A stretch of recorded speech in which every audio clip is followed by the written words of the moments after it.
DJ Tillu ప్రమోషన్లో భాగంగా ఒక సాంగ్ లాంచ్లో ఒక అబ్బాయి అయితే అనుపమని చూసి ఒక డైలాగ్ అయితే చెప్పారనమాట. సేమ్ టైం ఆ డైలాగ్ ఎంత పెద్ద వైరల్ అయిందంటే సో అనుపమని షాక్ అయింది, ఏంది నా ఫ్యాన్ ఇంత మంచిగా డైలాగ్ చెప్పారా అని. సేమ్ టైం ఆ అబ్బాయిని తీసుకొచ్చి మన స్టూడియోలో అయితే పెట్టాను. అలానే ఆ అబ్బాయి డైలాగ్తోనే, నాగేంద్ర అబ్బాయి పేరు, ఆ అబ్బాయి డైలాగ్తోనే మాట్లాడిస్తాను. ఫస్ట్ ఆఫ్ ఆల్ హాయ్ తమ్ముడు. ఫస్ట్ ఆఫ్ ఆల్ ఇన్ని జనాలు గుర్తుపట్టాలంటే నువ్వు అది కట్టుకోలేదు, డిజిటల్లో డ్రెస్ వేసుకోలేదు కాబట్టి డైలాగ్ చెప్పేసి. ఐ లవ్ యూ అన్న. అదేంటి అభిమానమే మేడం. సైడ్ క్యారెక్టర్స్ మీరు చేసినప్పుడు మీ మీద ఉన్న అభిమానం మెయిన్ లీడ్గా చేసినప్పుడు ఇష్టంగా మారింది. ఇన్ని మూవీస్ మెయిన్ లీడ్గా చేశాక ఆ ఇష్టం ప్రేమగా మారకూడదను. అయినా నేను లవ్ చేయడం తప్పేమో కదను, నిన్ను లవ్ చేయడం మాత్రం తప్పు కదను. ఎందుకంటే ఈ భూమి మీద 800 కోట్ల మంది జనం ఉన్నారు. అందులో 5,000 మంది పరిచయం ఉంటారు, 4,000 మందితో చదువు ఉంటాం. అందులో ఒక 100 మంది క్లోజ్ అయ్యి ఉంటే 20 మందికి తప్పకుండా నచ్చేస్తాను.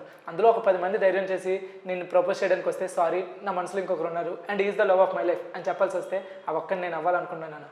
యాక్చువల్గా నేను చెప్దాం అనుకున్న విషయం 2 నిమిషాలు ముందే చెప్పేశాను. ఇదంతా ఎందుకు చెప్తున్నానంటే నేను ఆపేస్తే నువ్వు చెప్తారేమని. ఇప్పుడు ఇదంతా ఆపేసి ఇంకోసారి ఐ లవ్ చెప్తున్నాను. I love you Anu. Okay, అనుభవం ఏమనింది మాటకి? రెస్పాన్స్ ఎలా ఉంది అంటే ఏం మాట్లాడాలో అర్థం అవ్వలేదు అనుభవ గారికి. చూసి ఫ్రీజ్ అయిపోయి థ్యాంక్ యూ అని చెప్పి ఇంకా థ్యాంక్ యూతో సరిపెట్టారు కానీ ఏం మాట్లాడాలో అర్థం అవ్వలేదు. ఓకే, అంటే ఆ ఈవెంట్ మొత్తానికి నీడేలాగే హైలైట్ అయింది. బట్ అంటే నీ ఫీలింగ్ ఏంటి? వైరల్ అయింది కదా నీ కంటెంట్ అసలు. అంటే ఎన్నో సంవత్సరాల నుంచి ఎన్నో రోజుల నుంచి కష్టపడుతున్న కష్టానికి ఒక్కసారిగా ఆ మాత్రం ఒక 10% వాల్యూ దక్కింది అనిపించింది ఆ రోజు వైరల్ అయిన వీడియోకి. ఎందుకు అనుపమ అంత ఇష్టం? ఎందుకు? అనుపమ గారి యాక్టింగ్, ఆ క్యూట్నెస్, ఆ కట్అవుట్, ఆ ఫిజిక్ మొత్తం అనుపమ గారు అంటే ఇష్టం. సత్మన భవతి మూవీ నుంచి చాలా ఇష్టం. ఫస్ట్ నుంచి వాచ్ చేస్తున్నాం మూవీస్. ఆమె మూవీ లిస్ట్ బాగా ఐడియా ఉన్నట్టుంది. 2015లో మనకి మలయాళంలో ప్రేమతో చేశారు. మనకి అదే మూవీని 2016లో మనకి ఇక్కడ ప్రేమ అండ్ ఆతో రిలీజ్ చేశారు. తర్వాత 2017లో మనకి main లీడ్గా సతమన Bhavati and ఉన్నదొకటి Zindagi. 2018లో hello గురు ప్రేమ కోసమే కృష్ణార్జున యుద్ధం. మనకి 2022లో రౌడీ బాయ్స్. మనకి 2024లో ఏగలు టిల్లు స్క్వేర్. ఓకే, ఏం చదువుకున్నావు తప్పుడు నువ్వు? ఫస్ట్ ఆఫ్ ఆల్ డిగ్రీ అన్న. డిగ్రీ చేస్తున్నావు, పాస్ అయినావా అన్ని సబ్జెక్టులు? అయిపోయినా కదా.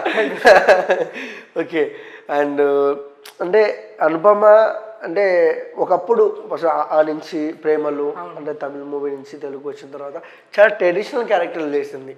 ఉన్నట్టుండి ఏమొచ్చిందో తెలియదు, రౌడీ బాయ్స్తో రొమాంటిక్ అయిపోయింది, బోల్డ్ క్యారెక్టర్ చేసింది. అప్పుడు చాలా మంది అయితే ఏడ్చారు, ఫ్యాన్స్ అయితే ఏడ్చారు. అప్పుడు నీ ఫీలింగ్ ఏంటి? బయటికి వెళ్ళలేదు కానీ మనసులో నా ఫీలింగ్ కూడా యాడ్ అంటే మనం రియల్గా కూడా ఒక అమ్మాయిని ప్రేమిస్తున్నాం లేదంటే ఇష్టపడుతున్నాం అంటే ఆ అమ్మాయి ఇంకొకరితో క్లోజ్గా ఉంటేనే మనం చూడలేం. అలాంటిది ఇంత బోల్డ్ క్యారెక్టర్ చేసిందంటే ఎవరికైనా బాధ అనిపిస్తుంది. యాజ్ ఏ అభిమానిగా నాకు కూడా అలాగే అనిపించింది. కాకపోతే మనకి ఫిల్మ్ ఇండస్ట్రీలో ఇవన్నీ కామన్, తప్పదు. సో ఆవిడ చేయాల్సి వచ్చింది. అండ్ ఆవిడ ఈ క్వశ్చన్ చాలా మంది అడిగితే ఒకటే ఆన్సర్ చెప్పింది, రోజు అన్నమే తింటా ఒకరోజైనా బిర్యానీ తినాలనిపించదా, లేదా రోజు బిర్యానీ తింటా ఒకరోజైనా మార్చదా అనిపించదా. ఆ టైప్లో రోజు ట్రెడిషనల్గా కాదు, ఒక్కరోజైనా డిఫరెంట్ కాస్ట్యూమ్ వేసుకొని డిఫరెంట్ క్యారెక్టర్ చేయాలనిపించాలి కదా, అలాగ అనిపించింది, చేశారు. డిజిటల్ చూసావా? టిల్లు స్క్వేర్ చూసాను. స్క్వేర్ ఎలా ఉంది? స్క్వేర్ డీజే టిల్లు మీద డబుల్ ఉందన్న నాకైతే. అంటే ఒక దాంట్లో కాదు, కామెడీ రొమాన్స్ అన్నిటిలో కూడా దానికి డబుల్ అనిపించింది. కానీ మితి మీరిన రొమాన్స్ ఉందంటున్నారు. మితి మీరిన రొమాన్స్ అని మనకి ట్రైలర్లో చూపించారు కానీ మూవీలో లేదు. ఓకే, అంటే ఫ్యామిలీ చూడగలరా సినిమా? అంటే కొన్ని ఒక 15 మినిట్స్ పర్లేదు అనుకుంటే చూడగలరు. ఆ 15 మినిట్స్ కూడా డిస్టర్బెన్స్ అవుతామంటే చూడలేదు. టిల్లు అంటే ఇంకా గొడవలు తప్పవా అంతేనా? ఇంకా మళ్ళీ పార్ట్ 3 కూడా ఉందంట. 3 కూడా ఉందట.